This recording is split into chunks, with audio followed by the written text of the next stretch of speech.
और यहाँ पर आपको हम खबर देंगे, पीपल्स पार्टी की जानिब से लाड़काना इंतखाब में फौज की तैनाती पर एतराज़ उठाया गया है। इलेक्शन कमीशन ने पीपल्स पार्टी का एतराज़ मुस्तरद कर दिया।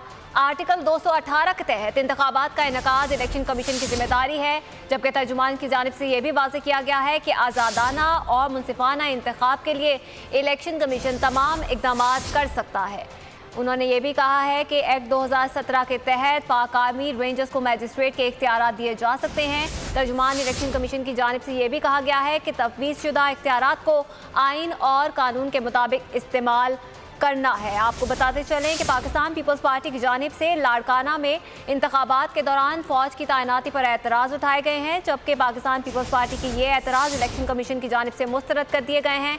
आर्टिकल 2018 के तहत कहा गया है कि इन इंतखाबात में मज़ीद तफसीलात क्या है, जानते हैं शिराज पठान से। शिराज पठान, इस हवाले से मज़ीद आगाह कीजिएगा।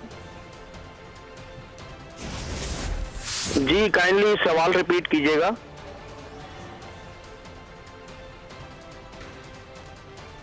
जी शिराज पठान, बताइएगा कि पीपल्स पार्टी की जानिब से जो एतराज़ उठाया गया है इलेक्शन कमीशन की जानिब से, जवाब में मज़ीद क्या कहा गया है?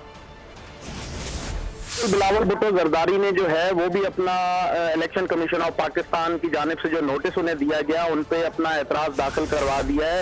डिस्ट्रिक्ट जो मॉनिटरिंग ऑफिसर है राना अब्दुल गफ्फार, उनके पास जो है बिलावल भुट्टो जरदारी ने अपनी लीगल कंपनी के जरिए जो है जवाब जमा करवाया है। उनका यही कहना है कि उनकी रिहाइशगाह भी यहीं पे है बिलावल भुट्टो जरदारी की, और NA 200 से वो मुंतखब MNA है। इस वजह से जो है वो अपने हल्के में आए, अपनी रिहाइशगाह पे आए, और उनको आने के लिए जो है वो कोई कानून नहीं रोक सकता। यही जवाब था उनका। अब इस जवाब से जो इलेक्शन कमीशन ऑफ पाकिस्तान है कितना मुतमईन होते हैं और उसकी जवाबी कार्रवाई क्या होती है वो भी देखना बाकी है। जी बहुत शुक्रिया शिराज पठान, इस हवाले से आप हमें आगाह कर रहे थे।